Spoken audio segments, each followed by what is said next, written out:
Assalamualaikum warahmatullahi wabarakatuh. Salam sejahtera bagi kita semua. Selamat pagi anak-anakku kelas 7. Kali ini kita bertemu kembali pada materi GSM dan SRA. Apa itu GSM dan SRA? Lewat tayangan ini, kalian akan mendapat gambaran tentang GSM dan SRA. Jadi, simak dari awal sampai akhir ya.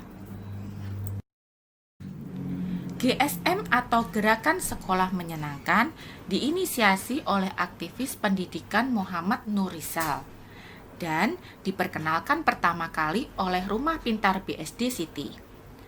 Menurut Muhammad Nurisal selaku inisiator Gerakan Sekolah Menyenangkan dikatakan bahwa program sekolah menyenangkan ini merumuskan konsep sekolah masa depan dengan memberi ruang tumbuhnya keunikan potensi setiap anak manusia dengan mengembangkan lingkungan belajar yang menyenangkan dan memanusiakan anak didiknya.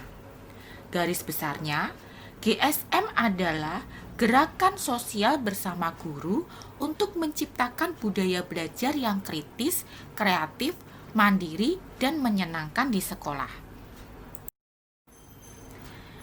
Standar sekolah menyenangkan itu seperti apa? Siswa dan guru menikmati belajar dan mengajar di sekolah. Siswa tertantang dengan kegiatan yang ada di sekolah sehingga dia ingin mengembangkan kompetensi, tidak hanya melulu mendapatkan nilai tinggi saja.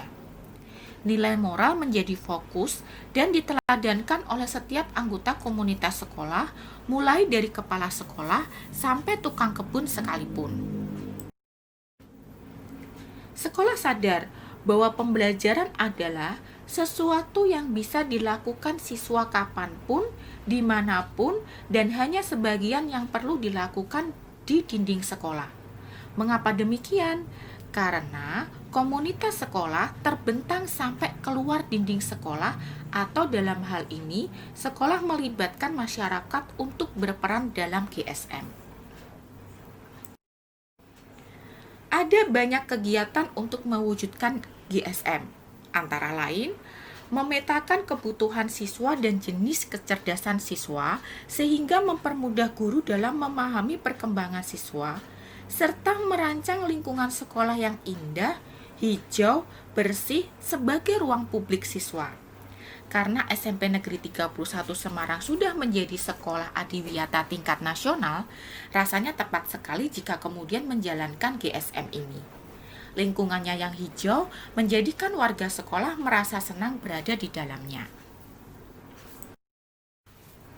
Selain itu, guru dan tenaga kependidikan diikutkan dalam pelatihan yang terfokus pada upaya membentuk sekolah yang menyenangkan. Ruang kelas didesain yang variatif, mengoptimalkan kegiatan sekolah sehat dan kegiatan sekolah ramah anak. Berikut ini adalah foto-foto yang menunjukkan keindahan lingkungan SMP Negeri 31 Semarang yang hijau dan bersih sebagai ruang publik siswa.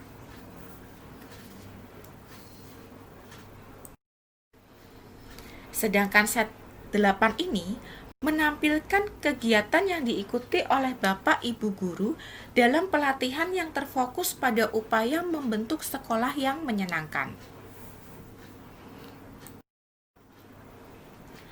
Ruang kelas yang ramai pajangan, kreatif, dan menarik ternyata malah disukai anak dan membuat mereka betah untuk belajar di dalamnya. Terakhir yang bisa Ibu tunjukkan sebagai gambaran bahwa SMP Negeri 31 Semarang menjalankan GSM adalah bagaimana sekolah mengoptimalkan kegiatan sekolah sehat. Kalian lihat di slide 10 ini, semua sarana yang mendukung sekolah sehat selalu dijaga kebersihannya. Bagaimana? Kalian tertarik untuk segera masuk sekolah atau tetap merasa nyaman belajar dari rumah? Nah, setelah mengenal apa itu GSM atau Gerakan Sekolah Menyenangkan, sekarang kita akan lanjut kepada materi yang berikutnya tentang SRA atau Sekolah Ramah Anak. Tahukah kamu, guna memenuhi dan menghargai hak-hak anak dan perlindungan anak dari kekerasan, pemerintah mewujudkan sekolah ramah anak. Salah satu butir tuntutan anak Indonesia ke pemerintah di Kongres Anak Indonesia tahun 2016 di Mataram adalah jadikan sekolah dan kurikulum kami ramah anak sampai ke daerah pelosok. Sehingga dasar dari sekolah ramah anak ini adalah Undang-Undang Sisdiknas nomor 20 tahun 2013 pasal 1 dan Undang-Undang nomor 23 tahun 2002 pasal 4 tentang perlindungan anak.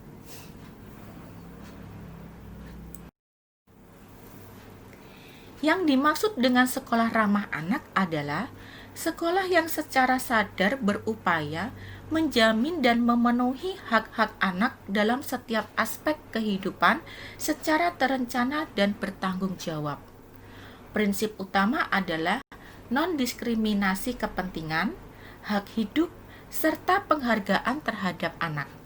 Sebagaimana dalam bunyi pasal 4 Undang-Undang nomor 23 tahun 2002 tentang perlindungan anak yang menyebutkan bahwa anak mempunyai hak untuk dapat hidup tumbuh, berkembang, dan berpartisipasi secara wajar sesuai harkat dan martabat kemanusiaan, serta mendapatkan perlindungan dari kekerasan dan diskriminasi. Karakteristik sekolah ramah anak meliputi sikap guru terhadap anak, metode pembelajaran, dan ruang lingkup kelas. Indikator sekolah ramah anak mencakup 6 hal yang bisa kalian baca pada tayangan di slide 16 ini.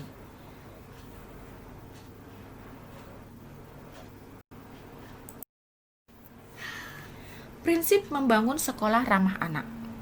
Ada beberapa prinsip yang dapat diterapkan untuk membangun sekolah ramah anak. Di antaranya, sekolah dituntut untuk mampu menghadirkan dirinya sebagai sebuah media, tidak sekedar tempat yang menyenangkan bagi anak untuk belajar. Dunia anak adalah bermain. Dalam bermain itulah sesungguhnya anak melakukan proses belajar dan bekerja. Sekolah merupakan tempat bermain yang mengenalkan persaingan sehat dalam sebuah proses belajar mengajar. Sekolah perlu menciptakan ruang bagi anak untuk berbicara mengenai sekolahnya. Para pendidik tidak perlu merasa terancam dengan penilaian peserta didik karena pada dasarnya nilai tidak menambah realitas atau substansi pada objek, melainkan hanya nilai. Nilai bukan merupakan benda, melainkan sifat kualitas yang dimiliki objek, kemudian dikatakan baik. Sekolah bukan merupakan dunia yang terpisahkan dari realitas keseharian anak dalam keluarga, karena pencapaian cita-cita seorang anak tidak dapat terpisahkan dari realitas keseharian. Mengembangkan konsep sekolah ramah anak. Artinya, sekolah tidak hanya tempat untuk belajar dan bermain, akan tetapi anak juga diberi kesempatan seluas-luasnya untuk mengeluarkan pendapatnya, menilai pelayanan sekolahnya, termasuk juga menyampaikan penilaian dan pendapatnya mengenai orang tua dan gurunya. Unsur pendukung terciptanya sekolah ramah anak. Dalam usaha mewujudkan sekolah ramah anak, perlu didukung oleh berbagai pihak, antara lain keluarga, masyarakat, dan sekolah. Lingkungan yang mendukung, melindungi, dan memberi rasa aman dan nyaman bagi anak itu sangat membantu proses mencari jati diri pada anak. Kebiasaan anak yang memiliki kecenderungan meniru, mencoba, dan mencari pengakuan akan eksistensinya pada lingkungan tempat tinggal mereka itu harus disesuaikan dengan unsur-unsur yang mendukung mulai dari tahap yang pertama, yaitu keluarga. Bahwasanya keluarga itu merupakan pusat pendidikan utama dan pertama bagi anak. Di dalam keluarga juga terdapat fungsi proteksi ekonomi. Kemudian sekolah. Di sekolah, selain menghargai hak-hak anak dan kesetaraan gender, juga sebagai motivator dan fasilitator sekaligus sahabat bagi anak. Sedangkan fungsi masyarakatnya adalah sebagai komunitas dan tempat pendidikan setelah keluarga. Sekolah adalah institusi yang memiliki mandat untuk menyelenggarakan proses pendidikan dan pembelajaran secara sistematis dan berkesinambungan.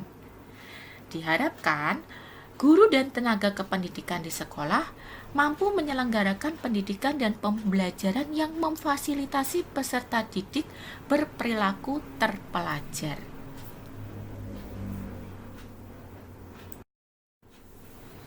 Simpulan yang bisa kita ambil dari paparan mengenai sekolah ramah anak adalah memastikan setiap anak memiliki inklusif, berada di dalam lingkungan yang aman secara fisik, melindungi secara emosional, dan mendukung secara psikologis. Indonesia layak anak. Kota Semarang layak anak. SMP Negeri 31 Semarang layak anak. Terima kasih. Demikian yang bisa Ibu sampaikan dalam materi GSM dan SRA pada MPLS hari terakhir. Wassalamualaikum warahmatullahi wabarakatuh.